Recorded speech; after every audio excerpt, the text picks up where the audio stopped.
Hey guys, thanks for tuning into the channel. Wanted to do another video on the DS250. I haven't done one in a while. Been getting a lot of requests on how it's been, how it's running, how it's holding up. We've had it for exactly 1 year now. This week is exactly 1 year. And also, just before I get into everything in detail, before I forget, a lot of guys were asking about the jetting for the exhaust. I did change it since my exhaust video. I'm at a 115 main jet and a 40 on the pilot jet. Now, that's about one size up, I believe, on the main from stock, and it's two sizes up on the pilot. The needle clip, the clip on the needle is right in the middle. That's not moved. So it runs great. Power is it's definitely a lot more acceleration than stock.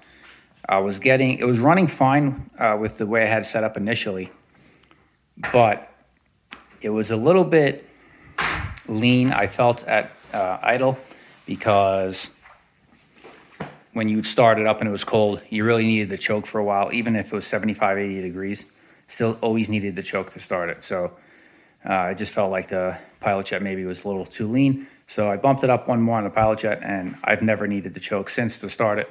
Starts right up instantly. The bike could sit for over a week, which it actually did. I just moved them around. It was parked in the back corner over there where the 350 Raptor is now. And I backed it out and moved it, and it was sitting there for probably 2 weeks, not running. And it started instantly. No choke, no nothing.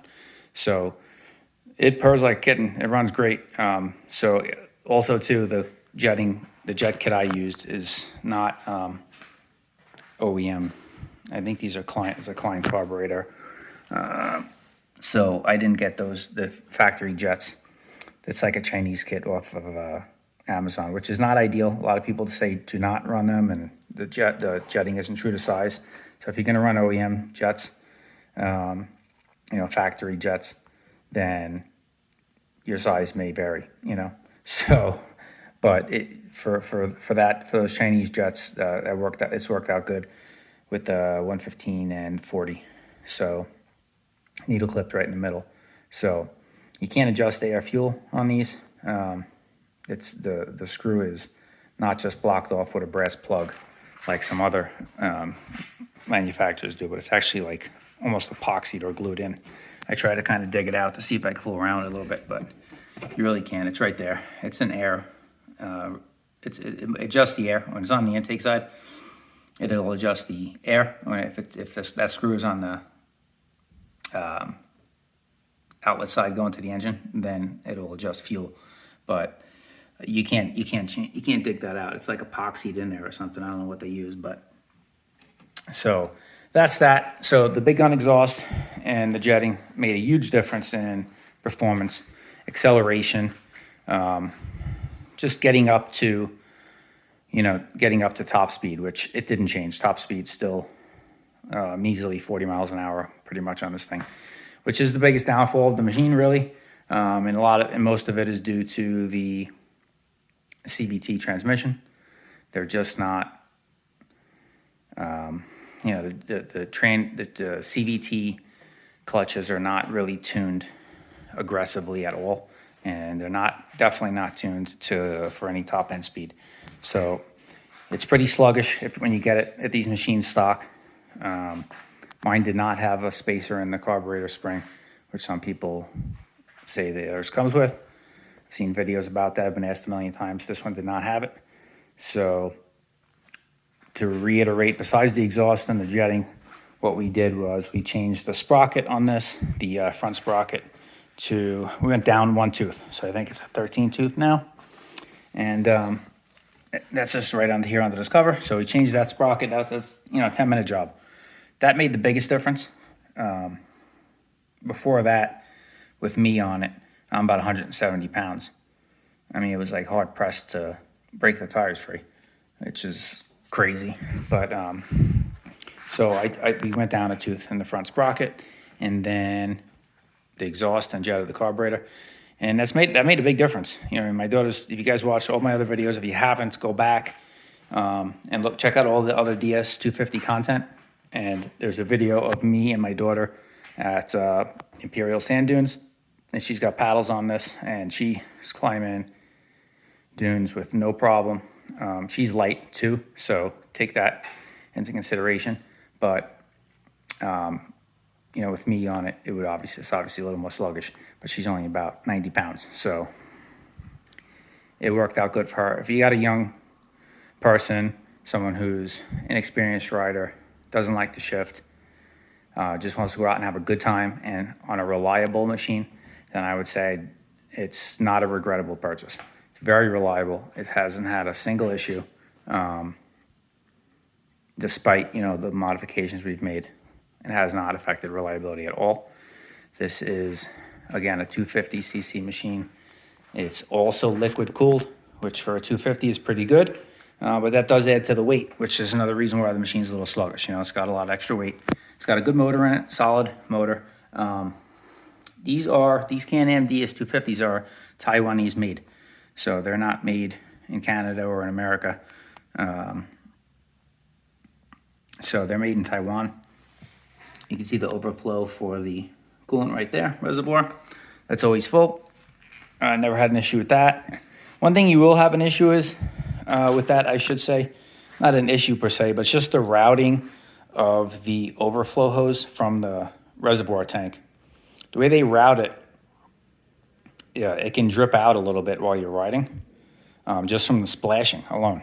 So what I did was just rerouted the hose up, it's down here, the cap, say. I kind of rerouted it so the hose comes up more and then back down, so that, just driving around and splashing, it doesn't drip out of the hose, and haven't lost a drop since. So that's something to keep an eye on if you get one new and you notice a little wet in the front or a little drip from the overflow hose. It's just the routing of it. Reroute it and you'll have no problem. It's not overheating or anything. It's just that the tank, with the coolant splashing around, it just tends to come out the hose and drip out. So you'll lose a little bit while you're driving around and splashing. But it's been a great quad. It's super heavy. It's heavy, and it's sluggish. It's not it's not a performance machine by any means. What my daughter's managed to do with this thing at the dunes, I think is a testament to the modifications we did, because stock, there's no way I can't see it doing the way it did with her on it, with the factory front sprocket and the stock carburetor tuning.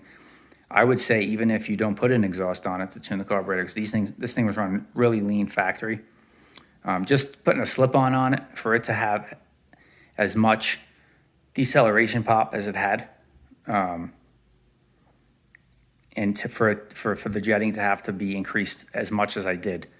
Was it one size on the main, 2 on the main, I think I did. I'll have to go back and check the other video, but I think it's 2 on the main and 2 on the pilot jet. To go up that much jetting in the carburetor just from a slip-on tells you, one, how restrictive the stock muffler is, and also how lean they are from the factory. So we did that. We also yes, we got rid of the air injection system on it. That also causes it to run a little lean. These things have an air injection system on them, similar to other quads. If you Google AIS delete on ATVs, they're almost on every machine now. It's just for smog and all that stuff. So we just eliminated that, and it's been good. It's solid. It starts up every time. Everything's holding up on it. Nothing's come loose. No rattles. Everything's tight. And you can see it looks brand new still. We wash it, regularly whenever it's used, and take good care of it. The tires, for stock tires, are really good. They give great traction. The front tires aren't bad either. The rear tires are actually really good. I wish actually those rear tires are better rear tires than come factory on my 700 Raptor, if I'm being honest with you. The downfall of this wheel and tire setup is the steel wheels, so they're heavy again. So that's another thing you can do if you're going to get one of these to lighten it up, get some more wheel spin, is put aluminum wheels on it. A nice light set of aluminum wheels, which is what we do when we go to the dunes. We have a set of nice light aluminum wheels with a light set of paddles, and that probably also contributes to how well it does. So definitely, if you do those things, if you're going to do some light tuning, moderate tuning even, it'll do just fine. If you do the mods that I did. If you're going to take it out stock and get it in the sand, you're probably going to be frustrated with the machine. If you're an experienced rider, this is not a good machine for you. You're gonna be bored with it unless you just want something to putz around with, cruise around on the, if you have a lot of property and cruise around in the fields, or leisurely stroll through the woods and you're not into speed or anything like that. Then it's fine. It's a reliable machine. It's going to start every time. It's going to last you, but it's not a rocket ship. So if you want something more performance oriented, unfortunately, this is not the one. But there is a company that makes a clutch kit and a whole carburetor and exhaust system for it. It's super expensive. It's like $1,100 or $1,200 for their carburetor and exhaust system. Full power performance, I think they are. They also make a clutch kit. Now, I attempted to do the clutch kit on this thing. I was going to do it, actually, before we decided we were going to get something else and sell this. And getting a hold of these people is a disaster. So I don't know how confident I would be with giving them my money and how confident I'd be in the parts actually showing up. I've talked to people that have ordered stuff from them and said they've had similar issues with getting in touch with them, but then once they've actually spoke to them and placed their order, the parts arrived and they had no problems and the quality was good. But I never got that far because, exchanged an email or two and then they would ghost you. They just disappear. You never hear back. So I don't know how much they want to sell their stuff if they're not really getting back to their customers. So what else can I say about it? Maintenance. I mean, I'm a kind of a nut with maintenance. This thing only takes a little over a quart of oil and has no oil filter. So with having no oil filter, I change the oil very regularly. This thing's got about 25 hours on it. I've changed the oil 3 or 4 times already. And I've changed the gear oil for the transmission twice. So I think I've changed the oil 3 times and I've changed the transmission fluid twice. So most people probably would just be doing the first oil change now. So, oil's cheap. That's just my motto. I use AMSOIL, a little over a quart it uses in this thing, maybe 1 1/3 quart, I think, and that's it. There's no oil filter, so I like to keep the oil clean. As far as everything else, I've had to tighten the chain once, and that's it. It's held since then. You can see on these machines, it's opposite from what a standard ATV would be. Usually the chain's on the left side and your brakes on the right side. And this, it's opposite. And you can see there the sprocket up front because of the CVT transmission. So the sprocket's on the opposite side. But that's it. As far as the brakes work good, stop nice. There's not really much in the way of aftermarket support for this machine. That's another issue. There's actually no aftermarket support for this machine.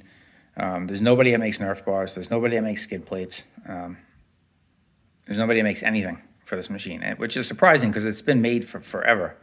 You'd think there'd be something out there for it, but haven't been able to find that much. So the OEM rotor guard and chain guard is actually pretty good. It's very thick. It's very sturdy. It's held up great. Never an issue. Yeah, so that's that. I mean, I don't really know what else much to say about it other than if you're looking for a machine that's going to be durable and start up every time and you're not worried about speed, maybe for your kid who's not really into, shifting, which is the issue with my daughter. That's why we got it in the first place. So we bought this. You'll have a great time on it. It's fun. Do the couple mods I did. They're really not expensive even.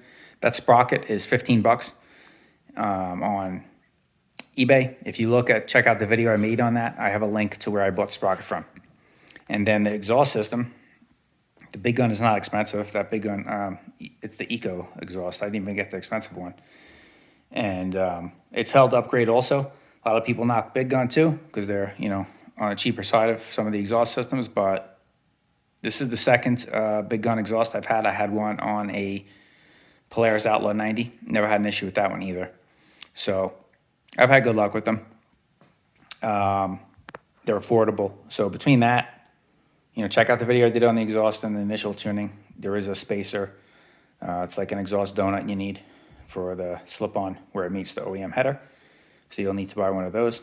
We did the ODI Rogue hand grips. That's it. That was actually a huge thing, believe it or not, for $22. The OEM hand grips on most quads are pretty, you know, they're meant to not wear out. So, you know, that's why they put them on. They're not really meant for comfort. The ones on this quad stock are like hard, super hard rubber. Tear your hands off riding all day if you don't wear gloves. So these things are amazing. I mean, anybody, this is not really so much about the quad, but the ODI grips, I can't say enough about them. I have them on all my machines right now, except for my son's. So even I have them on the Raptor 700. I even put them on my wife's Renegade. Got them on there. And then Raptor 250, still got the worn out grips it came with. That's going to be the next thing. So you can tune in on the videos for that if you want to see more about the Raptor 250. But to summarize, good machine. Maintenance is cheap. You know, a little over quart oil, no filter. Just change it regularly. Do the mods if you want any performance or acceleration whatsoever. And then I think if you're not a speed demon and you're not looking to, you know, cruise around 50 miles an hour, it'll be fine for you. It's not going to jump. You're not going to eat it, you know, unless you really got a long run at it. But the suspension on this thing is not the best. It handles what you throw at it, but it, you know, it's stiff. It's standard stock shocks. There's nobody that makes anything that's upgraded for it. That's, you know, goes back to the lack of aftermarket support for this machine. But I don't know if it's because it's a Taiwanese-made machine and it's not really Can-Am per se. It's kind of a rebranded Can-Am, but there's just nothing out there in the aftermarket for it. So, good machine. I hope you guys felt this video was informative. Actually, sorry to see the machine go because it is a good machine, but you know, you see what I'm working with here. I don't need 5. You know, maybe that was a YFC 450 or something like that, or an LTZ. We'd be keeping it around. I wouldn't mind having the 5th machine, but I have no use for it. My daughter's going to be riding the Raptor 250 now. Went out on the first time on that yesterday. I did some work to that. So if you haven't already, check out the first video on that machine. There's going to be more to come. There's going to be a whole build series on that machine. This one's going. I got somebody to come and look at it today. Hopefully he takes it, or else we'll see what happens. But I don't think it'll be around long. You can't really find these things. They're not too many at the dealerships right now. Locally, anyway where I am. Maybe by you there's some available, but they're not cheap. You know, it's $4,600 MSRP plus tax, title, all the dealer markups and add-ons, and you know the story. You're over 55 out the door for a new one. So that's it. Tune into the next video, guys. Sorry to disappoint any of you that were watching about the DS250. This will probably be the last video on this one, but the Yamaha Raptor 350 there in the corner, that one's going to get a lot of coverage. We already did a video on it. I got another one coming. First round of mods on that is done. That thing's running good, and we're going to have a nice build-up on that. So if you're actually have a DS250 currently and you're thinking about stepping it up, Raptor 350, that's the next step, in my opinion. Good machine, reliable, not going to kill you, you know, if you're a little inexperienced or on a smaller stature. The Raptor 700 is obviously a lot of machine, but that Raptor 350 is great. My daughter rode it yesterday, loves it. Easy to learn if you haven't ridden a clutch before. That's a nice step up from the DS250. So thanks for tuning in, guys. We will see you on another one.